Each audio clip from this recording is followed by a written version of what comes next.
यहां आपको अपडेट करेंगे। सीटीडी ने डीएसपी अली रजा के कत्ल की तफ्तीश मुकम्मल कर ली है। पब्लिक प्रोसिक्यूटर ने मुकदमे का अबूरी चालान कराची की इंसदादी दहशतगर्दी अदालत में पेश कर दिया।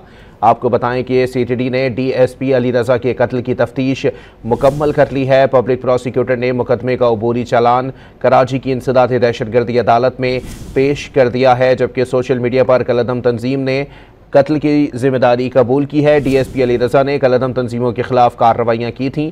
अली रजा की रैकी करने वाले दो मुलजिमान मुकदमे में गिरफ्तार हैं। मुलजिम नईम और हमजा ने कातिलों की सहूलतकारी की है। जुडिशल मजिस्ट्रेट के रूबरू शनाख्त किया।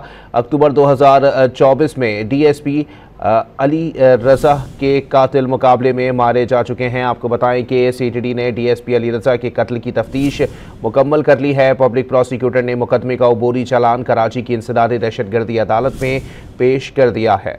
मजीद जानते हैं डॉन न्यूज़ के नुमाइंदे शफी बलोच से। शफी, अपडेट कीजिएगा।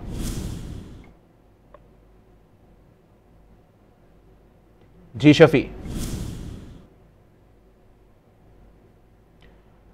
काउंटर टेररिज्म डिपार्टमेंट ने डीएसपी अली रजा के कत्ल की तफ्तीश मुकम्मल कर ली है। पब्लिक प्रोसिक्यूटर ने मुकदमे का अबूरी चालान कराची की इंसदादी दहशतगर्दी अदालत में पेश कर दिया है।